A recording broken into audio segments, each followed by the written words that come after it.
You ask Tiger to solve. This deals with linear equations with one unknown. The final result is x equals 12. Let's solve it step by step.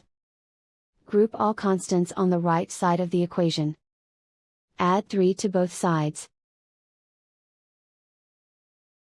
Simplify the arithmetic.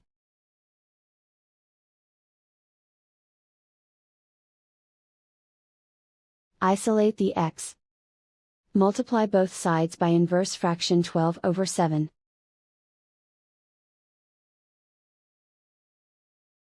Group like terms. Multiply the coefficients. Simplify the fraction. Multiply the fractions. Simplify the arithmetic.